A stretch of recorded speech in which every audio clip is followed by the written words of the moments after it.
Assalamualaikum warahmatullahi wabarakatuh. Kembali berjumpa dengan saya, Her Subno Arif dari Forum News Network. Kontroversi seputar Dr. Terawan, ini dokter militer yang mengembangkan pengobatan dengan metode injeksi heparin atau DSE, atau orang mungkin lebih mengenalnya sebagai pengobatan cuci otak ini terus berlanjut.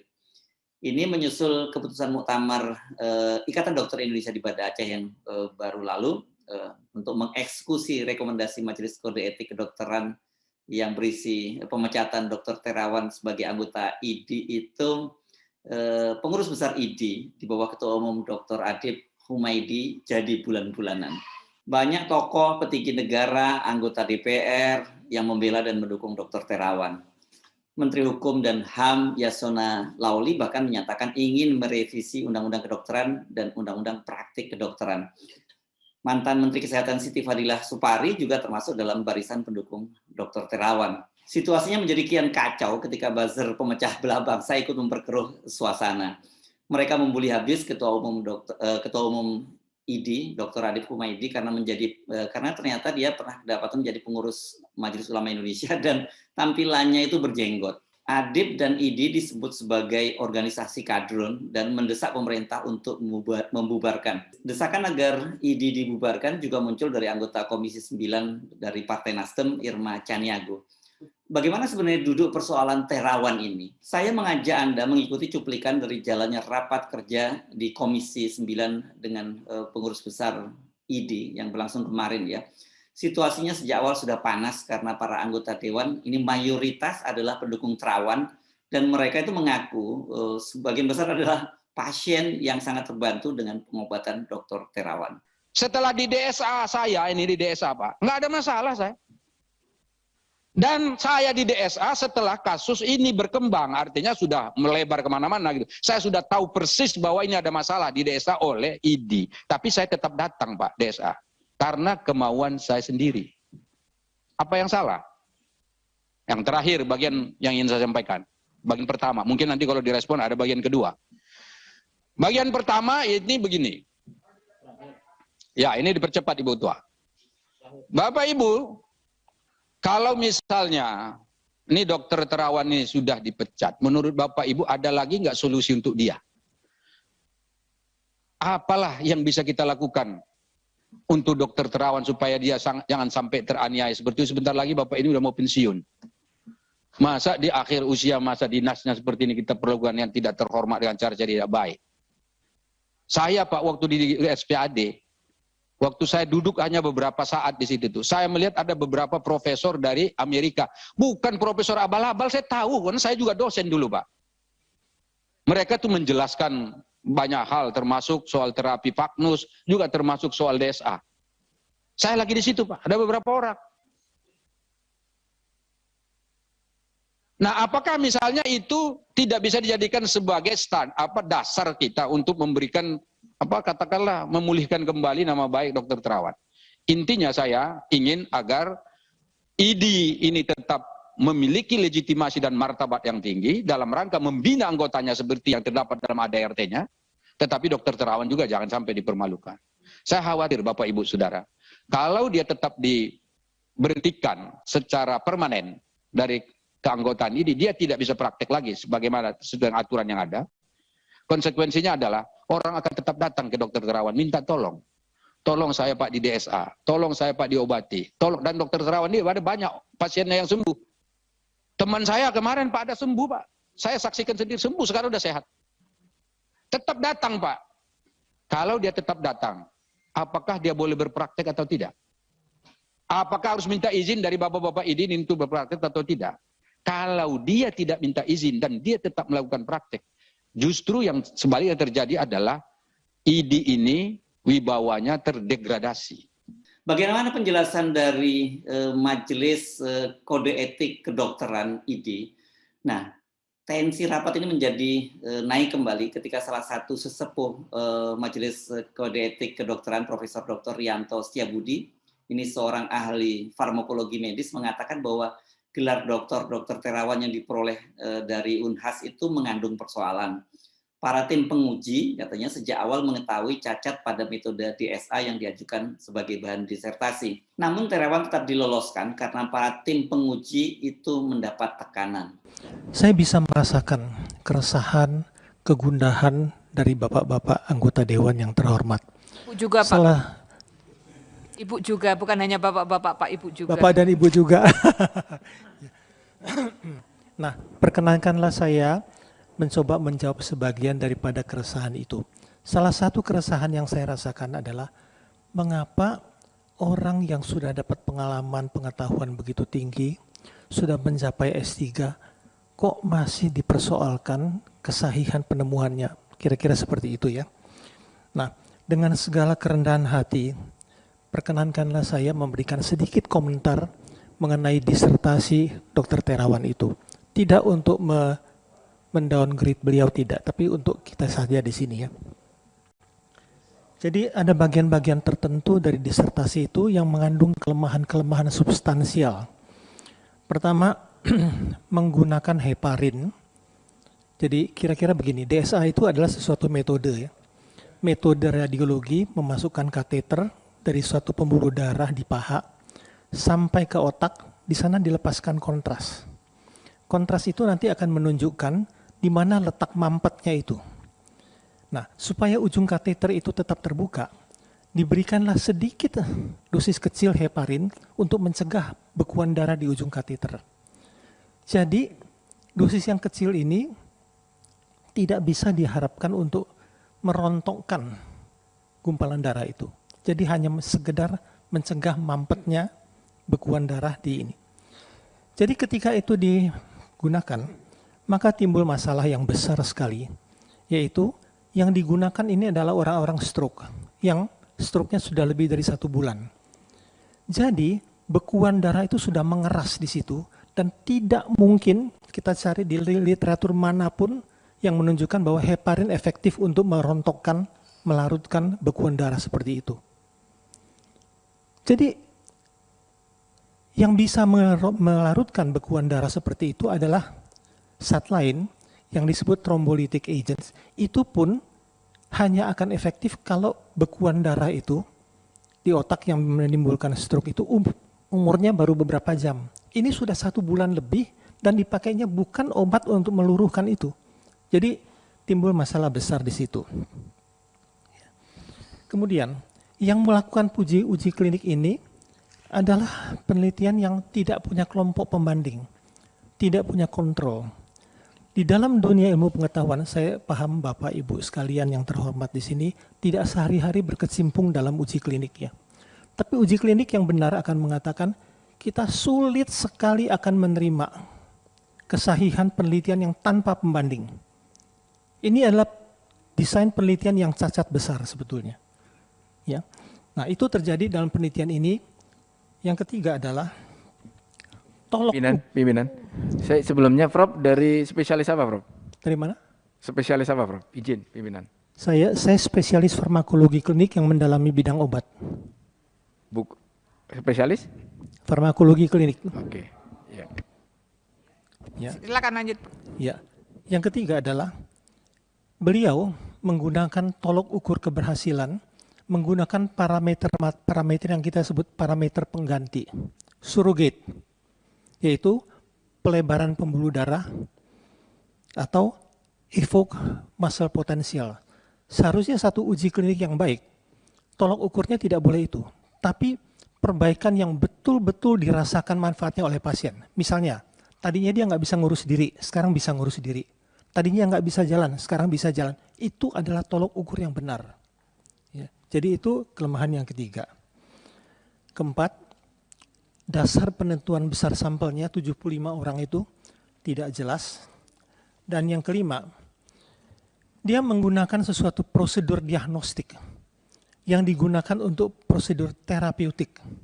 Ini kalau saya boleh analogikan, kalau ada seseorang yang batuk darah, pergi ke dokter, dokternya mengatakan, kamu ronsen dulu. Ya, setelah di ronsen, dokternya bilang, ya itu nggak ada pengobatan lain. Ronsen tadi itulah, prosedur diagnostik itulah yang menjadi pengobatannya. Jadi beralih fungsi. yang sama sekali susah diterima dengan nalar kita. Jadi, kita mungkin akan bertanya, mengapa para ilmuwan yang menjadi pembimbing beliau itu pada waktu melakukan disertasi diam saja? Kan tadi ada seperti itu ya. Saya dengan hal ini mengatakan hormat saya yang setinggi-tingginya pada Unhas dan juga hormat saya pada tim pembimbing mereka karena mereka sebetulnya tahu sejak semula weakness ini.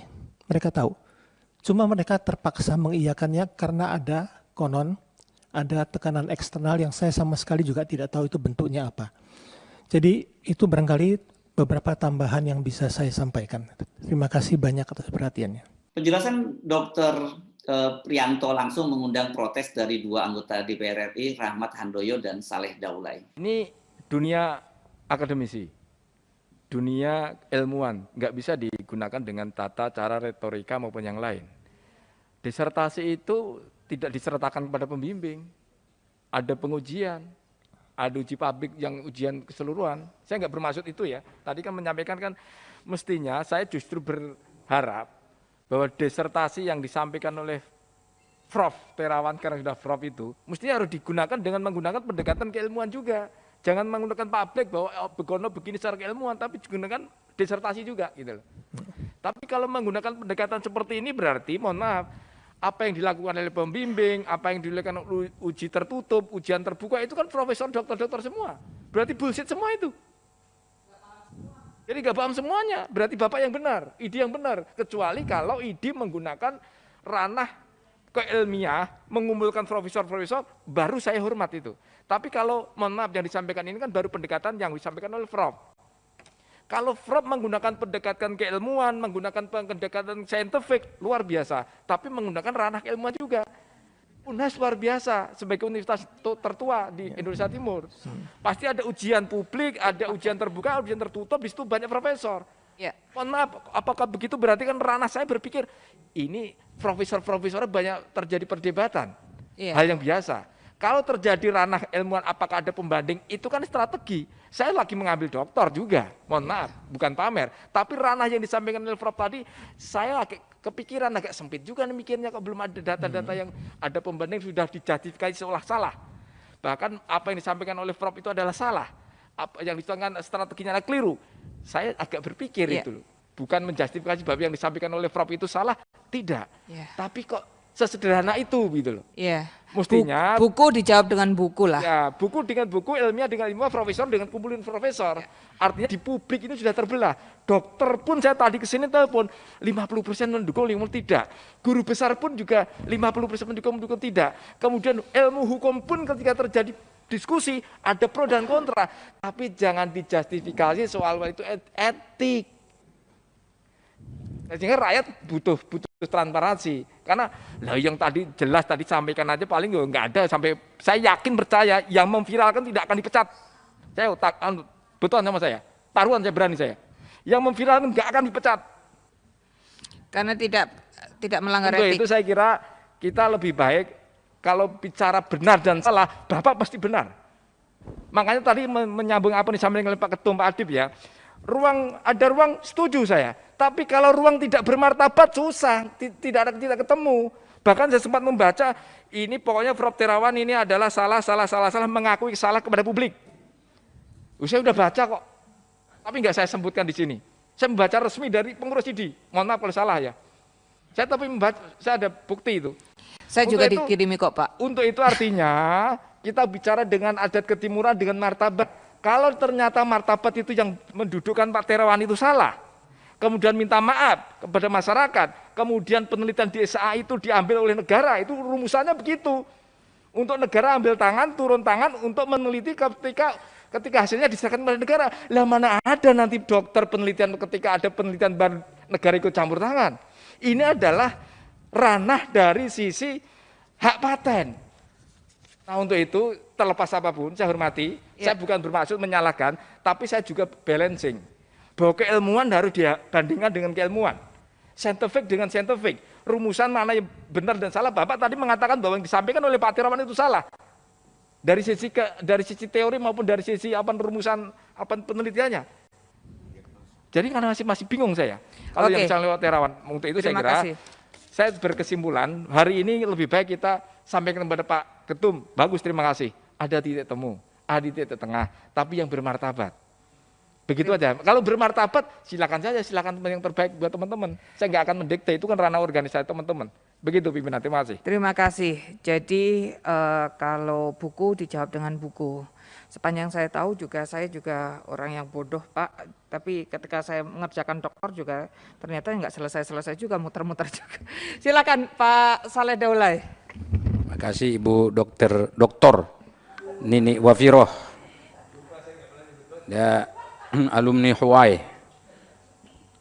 Jadi begini Bapak Ibu, tadi menanggapi yang terakhir, sebetulnya penanggap pertama kedua dari ID saya oke aja Pak.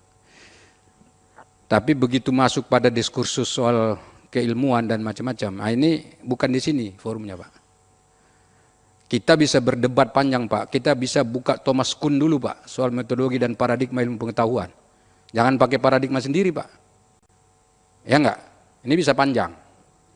Nah karena itu saya tidak mau masuk ke situ, karena kita akan mulai bicara filsafat ilmu. Ya kan? Kalau dengan filosof-filosof akademikus dan juga ahli-ahli ilmu pengetahuan sekalipun, mereka tuh punya perbedaan pendapat Pak dalam menjustifikasi kebenaran ilmu pengetahuan. Karena itu ini bukan di sini ranahnya. Karena memang sudah ditantang juga sebetulnya ide ini, kalau misalnya kita mau masuk ke ranah itu. Kalau betul bahwa Terawan itu salah, tugas ide sebetulnya sederhana. Ya kan, kasih pembuktian yang betul-betul terukur bahwa dia salah dan diterima semua orang. Supaya dia salah. Kan dua saja Pak. Justifikasi dan falsifikasi. Kalau tidak bisa, dia kan sudah justifikasi nih, Terawan sudah coba 42.000 orang loh, bukan sedikit loh Pak itu. Kalau memang dia tuh salah, atau tadi katakanlah seperti yang dijelaskan ini, ada nanti ini dimasukin alat ke sana, nanti pembuluh darahnya rusak dan seterusnya bisa berbahaya dan seterusnya. Orang sekali aja error itu nggak datang Pak. Orang kan sayang nyawanya juga. Tapi kok sekarang ngantri itu ke sana? Itu satu ya. Kalau memang itu justifikasinya sudah dia lakukan seperti itu, lalu kita membantah, ya masuk pada falsifikasi Pak. Cari kesalahannya, kan hanya itu yang bisa kita lakukan. Buktikan kalau dia salah. Nah itu tadi mestinya teman-teman ID itu saya ajak melakukan itu Pak. Kita cari justifikasinya, ikut Bapak menjustifikasi dulu. Bahwa mungkin Terawan ini benar. Tapi kalau enggak, Bapak cari falsifikasi, nanti suatu waktu kita akan bisa pada titik bersama, di mana kita ini bisa sama-sama menyelesaikan masalah ini. Kalau ini dibuka ruang perdebatan ini, seminar kita di sini. Seminar ini Pak, ini bukan ruang seminar, ini ruang penyelesaian masalah. Ya kan, saya itu tadi kembali, kalau mau jujur Pak Ketum, pertanyaan-pertanyaan saya belum dijawab Pak. Tolong dong, pertanyaan-pertanyaan saya dibuka satu-satu, supaya clear saya. Tapi kan saya nggak interupsi tadi kalau Bapak nggak jawab pertanyaan saya anggap ya udahlah paham saja saya bahwa ID keberatan menjawab pertanyaan saya. Kalau mau ya silakan jawab pertanyaan saya dulu satu-satu. Etis enggak? Ini pertanyaan saya ini. Etis tidak menghukum orang lain dalam hal dan ranah etika dengan cara mempermalukan. Bapak-bapak ini profesor misalnya katakan seperti itu, dipecat bayangin tuh. Ya kan, dengan alasan-alasan yang saya nggak usah ulang lagi satu persatu. Kalau dia bilang tadi bukan karena vaksin Nusantara, ini di suratnya ada vaksin Nusantara, kok ada suratnya loh ini. Di dalam suratnya termaktub kok itu bagian C kalau nggak salah itu. Bagaimana ceritanya kita ini? Jadi lebih bagus ya. Rapat yang mulia ini, carikan solusinya. Kalau mau dicari solusi, ini untuk menaikkan, meninggikan martabat bersama. Termasuk dalam hal ini dengan rasa hormat dan bangga kepada Ikatan Dokter Indonesia. Kenapa? Karena saya katakan bangga, karena organisasi ini organisasi tunggal yang memang sangat kuat dan kokoh. Dan mestinya itu dibuktikan dengan kerja-kerja untuk melindungi anggota. Karena saya khawatir Pak, tadi yang belum dijelaskan teman-teman, ini ancaman serius juga dari dokter-dokter militer. Kalau mereka bikin panggung sendiri atau organisasi sendiri, organisasi dokter militer kan repot Pak. Emang bisa kita halau tuh? Secara politik nanti mereka tekan bagaimana caranya supaya di dalam undang-undang boleh. Sekarang kan undang-undangnya masih berpihak pada kita, organisasi profesinya satu. Itu yang kita hargai. Kalau besok ini ribut sana sini, muncul lagi organisasi dokter militer, nanti muncul dari dokter swasta dan macam-macam. Coba bayangin, pecah nggak? Pecah Pak. Organisasi Dokter Muhammadiyah. Dokter Muhammadiyah NO. banyak, itu ketuanya Pak Adib atau Pak Selamat, ya kan itu juga ketuanya. Di Dokter NO susah kan? Nah karena itu usul saya pimpinan, ini forum penyelesaian. Kalau mau cari salah menang, udahlah ini kita bikin seminar aja. Tapi saya mendengar, jangan jadi pembicara saya di situ. Ya kan kalau ada seminar itu. Tapi di sini dengan segala kerendahan hati udah hilangkanlah egosentrisme. Karena kalau pola begini modelnya nggak akan ada solusinya. Ngapain kita undang rapat begini? Kita kan nggak mau ini dokter-dokter pada lari semua. Ya kan? Sedangkan kita saja di Komisi 9 Ibu Ketua lagi pusing sekarang bagaimana distribusi dokter supaya merata di seluruh Republik ini. Ini persoalan bangsa ini, keadilan distribusi dokter itu menjadi masalah. Itu yang dipikirkan ID, bukan memecat anggota. Gitu loh, ini coba bayangin, ada orang di kampung saya Pak, dokternya nggak lengkap RSUD-nya. Kalau orang sakit pasti pergi ke provinsi lain. Tanggung jawab nggak ID? Mana tanggung jawabnya ID sebagai organisasi profesi? Nggak percaya, ikut dengan saya, biar saya tunjukin. Rumah sakit dokter spesialisnya ada 4. Kalau orang sakit yang tidak ada dokter spesialisnya ke mana? Orang sampai Pak ini udah putus tangannya setengah ini Pak. Mau dioperasi situ, operasi bedah apa? Nggak sanggup. Nggak berani dokternya. Harus pindah ke rumah sakit umum daerah lain. Mati orang tengah jalan. Itu baru problem etika. Sebentar Bu Ketua. Saya mau kasih tahu, itu namanya problem etika, berkeadilan sosial. Meletakkan dokter-dokter sesuai tempatnya di seluruh Indonesia tidak berkeadilan, itu tidak etis. Yang etis itu apa? Meletakkan semua dokter secara proporsional, terdistribusi secara baik di seluruh wilayah Republik Indonesia, itulah yang disebut dengan etika. Itu di situ kita main. Itulah maksud saya. Jadi arahnya nanti ke sana dengan ide ini. Saya mungkin itu concern saya. Tadinya saya diam Ibu Ketua. Tapi begitu ada paparan soal mulai lagi masuk akademis dan macam-macam, mulai lagi kita diskusi panjang. Kan perspektif kita beda-beda. Kalau nggak ada perspektif yang berbeda, nggak akan mungkin ada pertemuan ini. Justru karena pandangan ID beda, pandangan Terawan beda, pandangan kami di Komisi 9 juga beda, maka ada pertemuan ini, benar nggak? Nah karena itu kita mau cari solusi supaya itu jangan beda, sini jangan beda, Terawan jangan beda. Terawan jangan juga merasa nggak mau dipanggil, dokter ID juga jangan merasa nggak mau mewadahi dengan baik. Kita di DPR juga jangan sampai ini dua-duanya nggak bisa kerjasama. Itu yang mau kita cari. Dan saya minta arah dari pertemuan ini itu. Demikian, terima kasih Bu Ketua. Assalamualaikum warahmatullahi wabarakatuh. Profesor Ilham Utama Marsis mencoba menengahi perdebatan itu. Dia mengaku bahwa pada masa dia menjabat sebagai Ketua Umum ID itu dia sudah mencoba mengundang Dr. Terawan, dan pada waktu itu Dr. Terawan itu kooperatif. Saya memperkenalkan diri, saya Prof. Marsis. Saya Ketua Umum PBID pada periode 2015 sampai dengan 2018. Dan saya didekatin mic-nya, Prof. Biar jelas. Saya juga konselor dari Konsel Kedokteran Indonesia yang mengurus masalah pendidikan kedokteran.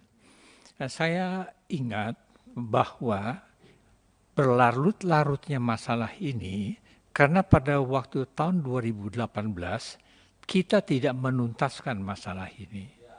Itu yang jadi masalah sebenarnya. Nah, saya ingat persis ya, pada waktu itu saya sebagai Ketua Umum PBID diminta oleh MKEK untuk mengeksekusi keputusan MKEK. Saya tanyakan kepada MKEK, saya akan melakukan eksekusi, tetapi perlu disadari bahwa keputusan ini menyangkut masalah kehormatan seorang dokter, yaitu Dr. Terawan. Dan saya katakan juga pada waktu itu, apakah ya beliau sudah diberikan kesempatan untuk melakukan pembelaan diri di depan suatu majelis yang terhormat. Nah, pada waktu itu majelis mengatakan bahwa Mereka sudah memanggil tetapi tidak datang. Saya ingat persis sesudah itu, saya kebetulan juga mantan tentara ya. Jadi saya menelpon Dr. Terawan. Saya minta Pak Terawan bisa nggak ngomong dengan saya? Saya berikan kesempatan Bapak Terawan untuk berbicara, melakukan pembelaan diri. Dia menyatakan saya siap Prof. Marsis untuk bertemu sama Prof. Marsis. Dalam waktu 3 hari kami mengadakan pertemuan di Hotel Borobudur pada waktu itu. Saya menanyakan tentang masalah apa yang menjadi penyebab Pak Terawan tidak datang waktu dipanggil dengan MKEK. Dalam kesimpulan saya melihat suatu cara yang tidak komunikatif itu terjadi di antara Pak Terawan dengan Majelis Kode Etik. Buktinya saya telepon dalam 3 hari beliau datang mau ketemu saya. Nah sesudah itu dalam pembicaraan itu kami melakukan klarifikasi. Dan pada waktu itu saya meminta kelengkapan data-data alasan apa Dr. Terawan pada waktu datang dipanggil tidak datang. Dan dia menjanjikan akan memberikan bukti-bukti alasan kenapa tidak datang. Dan saya mengatakan sesudah ini Bapak Terawan mempunyai suatu kemauan tidak untuk menyelesaikan masalah ini. Beliau menjawab, saya ingin menyelesaikan masalah ini. Nah, kemudian pada waktu itu saya berikan kesempatan kepada beliau sampai bulan 2018, bulan September, Pak Terawan lengkapi semua bukti-bukti, alasan-alasan, dugaan tentang masalah kelalaian dalam melakukan praktek kepada Ikatan Dokter Indonesia.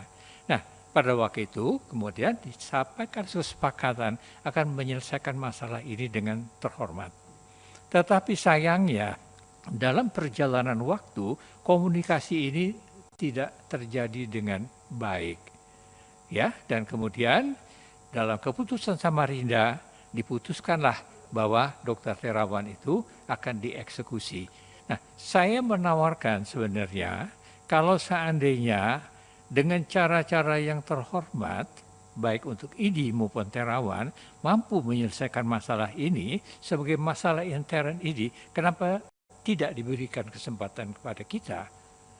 Ya, saya hanya menawarkan seperti itu dan tentu saya akan anjurkan kepada Dr. Adib, ya, kita cari jalan yang baik, ya, untuk Dr. Terawan dan untuk IDI. Dan saya yakin, saya kenal dengan beliau, saya percaya dengan kepribadian beliau. Tentunya kalau kita lakukan dengan baik, dengan terhormat, beliau akan dapat menyelesaikan masalah ini. Terima kasih. Saran dari Profesor Ilham Utama Marsis disambut secara baik oleh Ketua Umum IDI, Dr. Adib Kumaydi. Jadi seperti yang sudah saya sampaikan tadi ya, dan ini saya kira dipertegas oleh apa yang tadi disampaikan oleh Prof. Marsis, karena memang pada saat itu saya dan Prof. Marsis yang sangat terlibat pada saat itu. 2018 saya termasuk pelaku sejarah bersama Prof. Marsis untuk kemudian akhirnya kita tahu proses-proses yang pada saat itu terjadi gitu. Dan seperti yang tadi disampaikan, maka tentunya harapan kami ya pada forum ini anggota dewan yang terhormat bahwa mekanisme organisasi yang kami lakukan tolong berikan kesempatan kepada kami untuk menyelesaikan secara internal.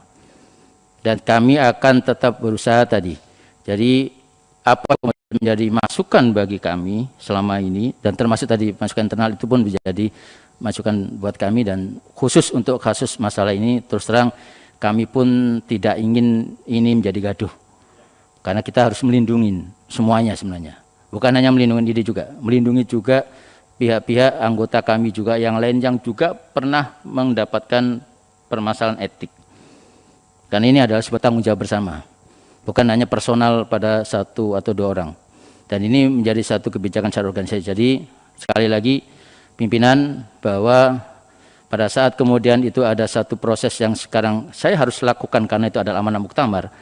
Kemudian itu akan dilanjutkan dengan adanya forum untuk kemudian bisa di secara internal kami akan lakukan untuk memberikan kesempatan melalui forum terbuka ataupun ketentuan internal yang tidak menyalahi aturan-aturan organisasi yang akan kami lakukan untuk kemudian menyelesaikan permasalahan ini.